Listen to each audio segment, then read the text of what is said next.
Est-ce que la route à laquelle vous voyagez conduit à la route à laquelle vous êtes appelé? Et nous sommes dans un environnement où tout est une question d'objectifs. Dans les objectifs, nous avons besoin de comprendre quelle est notre vision.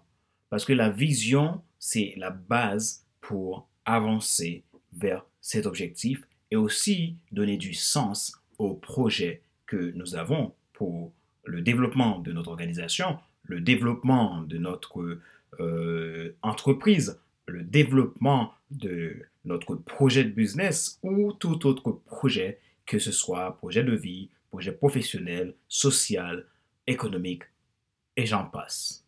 Merci d'avoir rejoint le FC Leadership Podcast.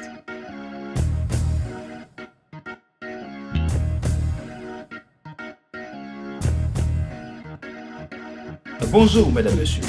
Bienvenue à cet épisode numéro 48 de la série FC Leadership Podcast. Je m'appelle Fadler Célestin, je suis coach professionnel certifié RNCP, consultant formateur, auteur du guide de l'auto-coaching pour un épanouissement professionnel et personnel accru, co-auteur du livre Devenir enfin moi, en avant vers la route, soit ce que tu dois absolument savoir sur toi-même pour enfin sortir de la méthode et vivre la vie de tes rêves. Nous sommes à l'épisode numéro 48 de la série FC Leadership Podcast, le podcast de la semaine des CRC et ceux qui ont assez de subir la vie et qui veulent passer à l'action, même s'ils ont peur, pour vivre enfin leur rêve. Aujourd'hui, nous accueillons l'expert coach en développement professionnel et personnel pour les particuliers et les organisations, Philippe Schwab, et va nous parler de la raison d'être, l'importance de se poser la question de la raison d'être à tous les étages d'une organisation et pas seulement au niveau du tout. Écoutez Philippe Schwab dans cette interview et je vous rejoins tout à l'heure.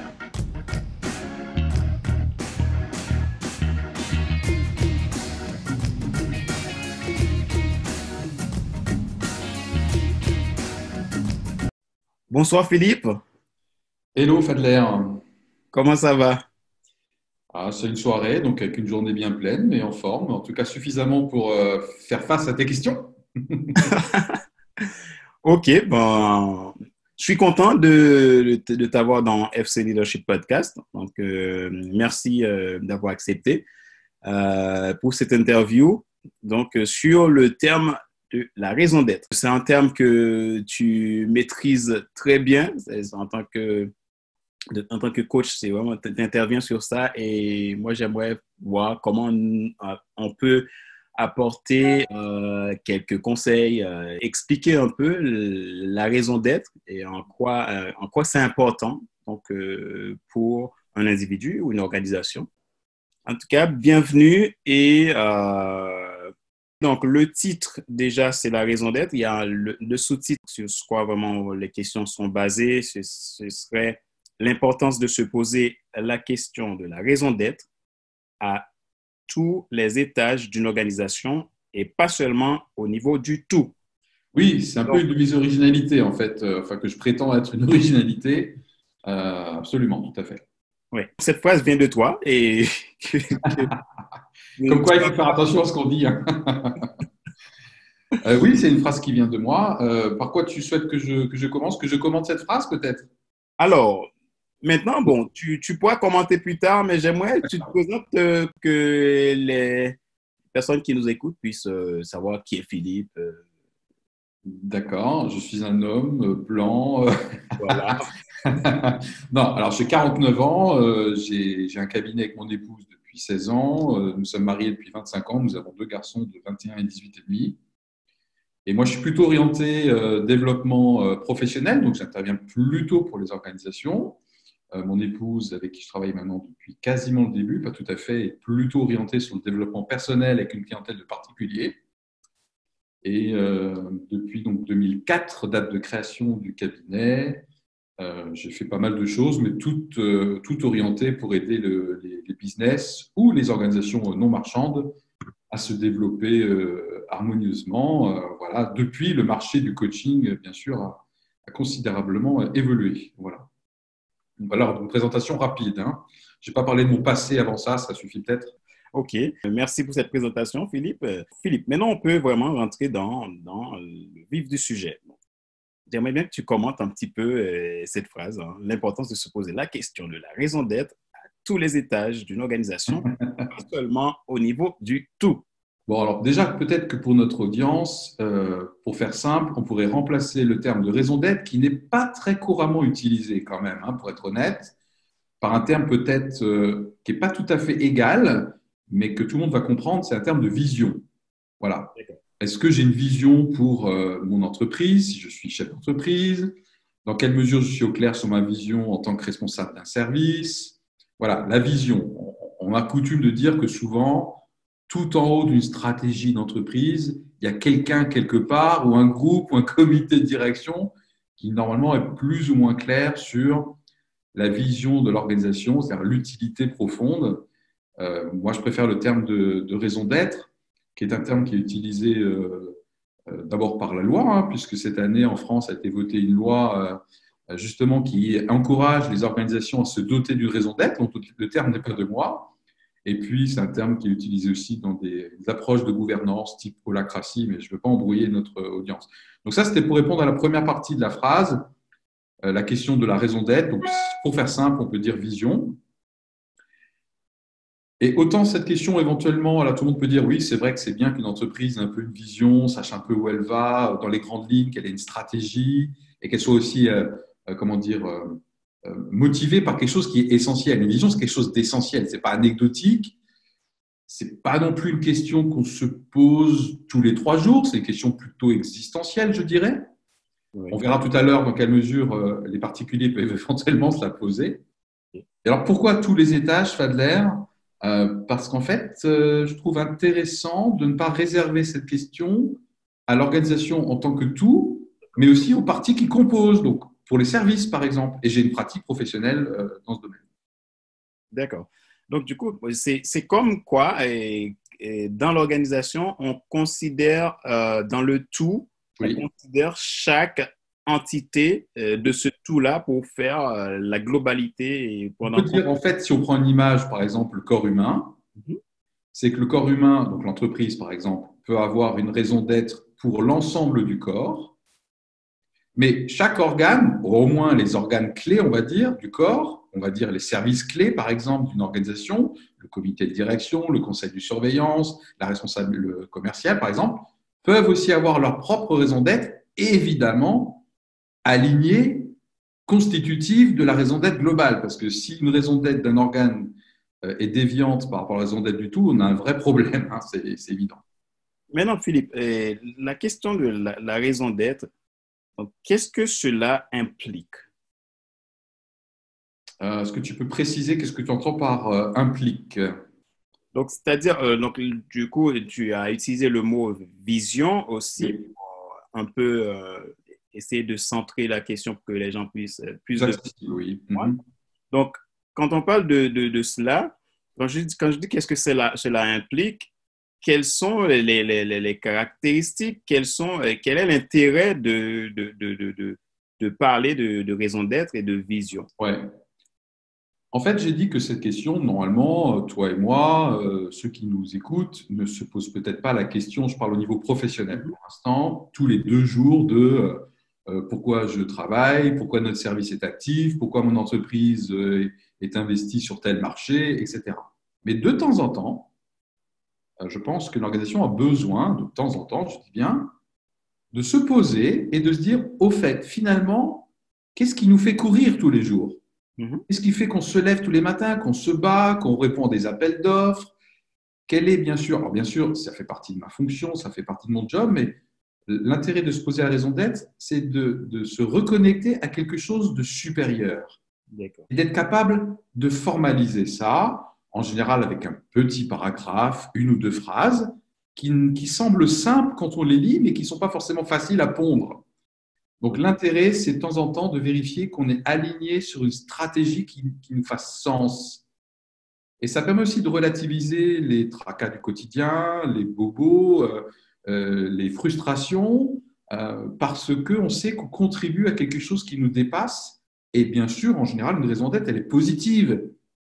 Je veux dire qu'elle est rédigée de telle manière que c'est motivant pour celui qui la vit, mais également pour le monde qui en profite. Parce qu'en fait, derrière, il y a une vision. Je veux dire, notre entreprise, elle sert à quelque chose, pas juste à faire du fric, quoi. D'accord. OK? Du coup, et si je comprends bien, la raison d'être, ça permet à donner, quelque part, à donner du sens. Oui, à la fois du sens en termes de direction stratégique, on n'est pas dans l'opérationnel là, d'accord? Et à la fois du sens en termes d'utilité, D'accord. d'utilité fondamentale, voilà, d'impact positif sur sa clientèle au minimum, si je prends juste une entreprise. OK. La raison d'être, est-elle un sujet plutôt, un sujet d'ordre personnel seulement, ou peut-elle rentrer dans tous les domaines, que ce soit Alors professionnel, bon, personnel? moi je suis plutôt, oui, pardon. Oui. Je suis plutôt spécialiste de la raison d'être au niveau des organisations, c'est-à-dire c'est un outil de Mhm. management, on va dire, stratégique. Après, on a le pendant au niveau des particuliers, hein, c'est la fameuse question pourquoi je suis sur Terre finalement, pourquoi je fais tout ça, pourquoi j'existe, est-ce que ma vie a un sens? C'est exactement la même chose. Donc, c'est une question existentielle qu'on peut se poser à certains moments de sa vie en tant que particulier. Et puis, c'est aussi vrai pour les organisations. En tout cas, ça devrait être vrai aussi pour les organisations. D'accord. Donc, du coup, c'est vraiment quelque chose, parler de raison d'être, on peut parler de ça dans tous les domaines, si je comprends. On peut Oui, alors parler après, oui, tout à fait. Potentiellement, aucun secteur d'activité, aucun domaine ne peut faire l'économie de manière durable d'un moment donné, de temps en temps, de se poser cette question et d'être capable de la formuler, quoi. Voilà. D'accord. Comment maintenant, comment le décliner dans les différentes organisations, dans une organisation ou une entreprise? Comment on peut décliner la raison d'être? Alors là, pour notre podcast, je dirais que je vais rester centré sur une déclinaison, Mhm. parce qu'on peut la décliner d'un point de vue horizontal et vertical. Je détaille ça dans une conférence que j'ai faite récemment, bref. Là, je dirais plutôt décliner sur le plan horizontal, pour rester sur le sous-titre de notre Oui, podcast. oui, Et donc, comment le décliner? C'est simplement d'avoir le réflexe de se dire, encore une fois, la raison d'être n'est pas l'apanage du comité de direction, du gérant de l'entreprise, des big boss tout en haut. Je peux très bien, à un moment donné, par exemple, dans mon service dont je suis le responsable, avoir par exemple une réunion avec mes collaborateurs. De temps en temps, on se pose et on se dit finalement, si on devait formuler la raison d'être de notre service administration des ventes, par exemple, ou notre service comptabilité, quelle serait-elle fondamentalement? Je trouve que c'est un bon exercice un peu d'introspection, de brainstorming collectif qu'on peut faire à différents degrés dans l'organigramme de l'entreprise. En fait, il faut juste y penser et ça peut être l'objet, par exemple, d'une réunion, d'une prochaine réunion de service, un peu spéciale peut-être. d'accord. OK. Maintenant, nous savons que nous sommes dans un monde maintenant qui est en constant changement. Est-ce que la raison d'être peut aider à mieux accepter le changement? Parce que dans les organisations, moi, en tant que coach aussi, c'est ce que je Ouais, rencontre beaucoup ouais, dans les organisations, le problème du changement et qui parfois, souvent, certains vont obliger de faire subir le changement et qui n'est pas toujours bien accepté ou bien accueilli. Donc, c'est vraiment, tout à bref, fait. Ouais, c'est le problème que j'ai observé beaucoup. ouais. Voilà. Qu'est-ce que tu peux nous en dire? Alors, si je me souviens un peu enfin, pas je me souviens, mais mes réflexes en termes de gestion et conduite du changement, je crois qu'un des éléments fondamentaux pour qu'un élément d'un système accepte de changer, c'est d'abord qu'il soit reconnu. Voilà, on est là sur un langage un peu systémique, hein. Et en fait, avoir le sentiment de faire partie d'un organe ou d'un tout qui a une raison d'être claire dans laquelle j'ai un rôle, moi. Et pas juste pour me faire plaisir, pour me dire oui, Philippe, tu es utile et tout. Non, non, j'ai vraiment un rôle, mon service a un rôle, il y a une raison d'être. Du coup, j'ai une reconnaissance fondamentale de mon utilité qui dépasse l'utilité purement fonctionnelle. Je fais mon job, c'est ma description de fonction, je fais ce pourquoi je suis payé. Donc, dès lors qu'un élément, une fonction, un service se sent reconnu et se sent relié à un tout cohérent dans lequel il a sa propre contribution, on peut dire que sa résistance au changement va être amoindrie. OK. Voilà, tout simplement. OK. Donc, du coup, poser la question de la raison d'être peut déjà aider à comprendre où est-ce qu'on va Oui, et permettre aux autres de s'adhérer. Oui, parce que du coup, ça permet, avant de se battre sur le oui, mais le comment, mais avant c'était mieux, puis là c'est trop de changements, on est dans le comment, Ok. éventuellement dans le quoi. La raison d'être pose la question du big why, du pourquoi. Mhm. Et du coup, plutôt que de s'escrimer à convaincre d'un changement sur le comment, on vérifie d'abord qu'on est bien aligné sur le but qui nous rassemble tous. Donc c'est aussi une manière d'esquiver, sans l'oublier, les éventuelles tensions liées au changement. D'accord. Ok. Maintenant, comment engendrer la raison d'être? Tu veux dire comment la pondre concrètement, Ouais. c'est ça? Alors, bonne question. Alors, notre audience, hein, on peut essayer de la pondre tout seul. J'ai par exemple donné l'exemple d'un service qui ferait une réunion avec les collaborateurs, ils se mettent autour d'une table avec un paperboard, ça peut le faire. En gros, je verrai deux étapes concrètes, hein. Bien sûr, il y a une étape, on va dire, de brainstorming, un peu d'introspection. Donc là, on va collecter les différents ingrédients susceptibles de se retrouver dans la phrase finale ou le paragraphe. Ces ingrédients, c'est quoi? Ce sont des éléments essentiellement d'ADN de notre organisation. Qui on est? C'est quoi notre histoire? C'est quoi nos projets? C'est qui l'équipe aujourd'hui? C'est quoi nos points forts? Euh, Est-ce qu'on a des expériences particulières? Est-ce que, en tant qu'entreprise, par exemple, nous avons des talents particuliers? On appellerait ça des avantages compétitifs, par exemple. Donc, on est vraiment sur une introspection à la fois centrée sur qui on est, quelles sont nos spécificités, c'est quoi notre truc, et en même temps une analyse de nos bénéficiaires. On pourrait appeler ça du marché. À qui ça va profiter? Dans quelle mesure le monde va être un tout petit peu différent grâce à l'existence de mon entreprise ou de mon service? Et tous ces éléments, c'est vraiment une phase de collecte. Et la deuxième phase, c'est une phase de formulation. On essaie avec tout ça de rédiger une phrase, un court paragraphe qui exprime à nos yeux et aux yeux de quelqu'un qui la lirait, ben voilà notre vision, notre raison d'être, c'est ça. Et souvent, c'est orienté plutôt sous forme de résultats visés et non pas sous forme de cahier des charges ou d'organisation. Donc, une raison d'être est très souvent libellée sous forme un peu de rêve, de ce qui nous tient à cœur, mais comme si c'était déjà existant, alors que c'est une projection au moins en partie. Donc, D'accord. deux phases, collect, brainstorming, et ensuite mise en forme, formulation, et normalement, on doit pouvoir se relire en disant waouh, c'est tout à fait ça. Je me retrouve bien là. Et ça me parle, ça me motive en fait, hein. Ok. Donc, Voilà, bien sûr, pardon, je te coupe. Après, il y a une troisième phase. L'idée, c'est que cette belle phrase ne dorme pas dans un tiroir et soit pas juste accrochée derrière mon bureau en tant que patron, mais que bien sûr, je puisse la décliner sur le plan opérationnel dans l'entreprise, bien entendu.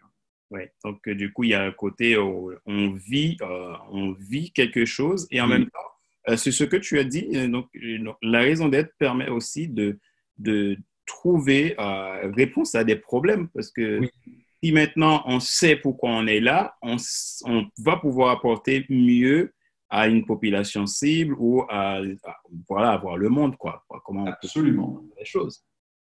Tout à fait. Ça peut notamment influencer ou remotiver, par exemple, notre politique de communication, par exemple. OK, Peut-être qu'on peut se rendre compte qu'une fois qu'on a pondu cette phrase, on se rend compte qu'on ne met pas en avant suffisamment notre raison d'être dans notre politique de communication. OK, Donc, ça influence nos choix. d'accord.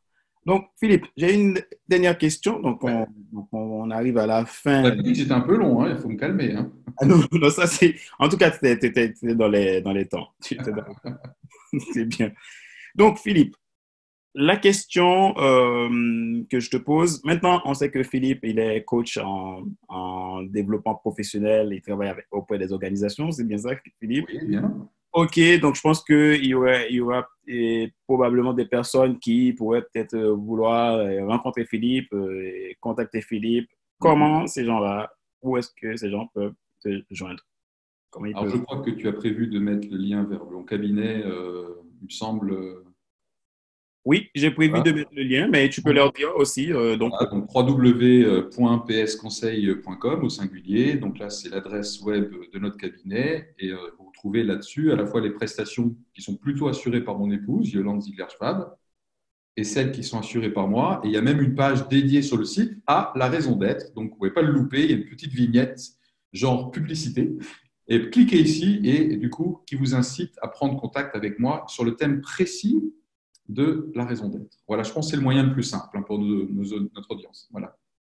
Très bien, Philippe. En tout cas, merci encore une fois d'avoir participé à cet épisode 48 du FC Leadership Podcast. Je pense qu'on aura d'autres interviews. J'ai d'autres sujets en réserve. D'autres sujets en réserve. Surtout, je crois que la raison d'être, c'est pas que ça. Tu as beaucoup plus, parce que j'ai participé à la dernière conférence sur le leadership. Donc, tu as présenté ça et il y a beaucoup de choses à voir là-dedans. Et je trouve que c'est super intéressant comme sujet et qui a du sens vraiment et que chacun a besoin de se poser la question quelle est ma vision, quelle est ma raison d'être. Et les entreprises, c'est ce qu'ils ont besoin. OK. Philippe, à bientôt. À bientôt. Salut.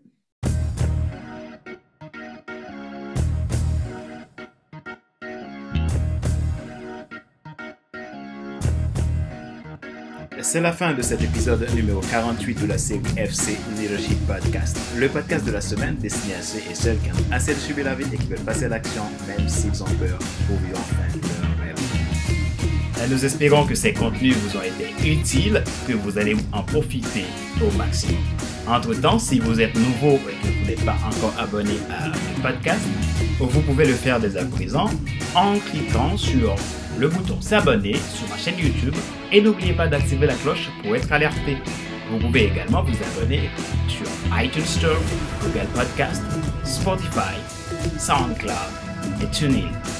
Vous pouvez également retrouver tous mes offres de services sur mon site internet à www.fcelestin.com. Retrouvez mes formations sur le site centre.fcelestin.com. Vous êtes le sens de ce que je fais. C'était Fader Célestin, votre coach professionnel certifié RNCP, consultant formateur, auteur du guide de l'auto-coaching pour un épanouissement professionnel et personnel accru, co-auteur du livre Devenir enfin moi, en avant vers la route, soit ce que tu dois absolument savoir sur toi-même pour enfin sortir du regard des autres et vivre la vie de tes rêves. Merci pour vos feedbacks, merci pour votre fidélité et c'est toujours un grand plaisir pour moi de partager les contenus au travers de cette rubrique FC Leadership Podcast. Ma joie est dans votre réussite. Je vous dis à la semaine prochaine pour un nouvel épisode du FC Leadership Podcast.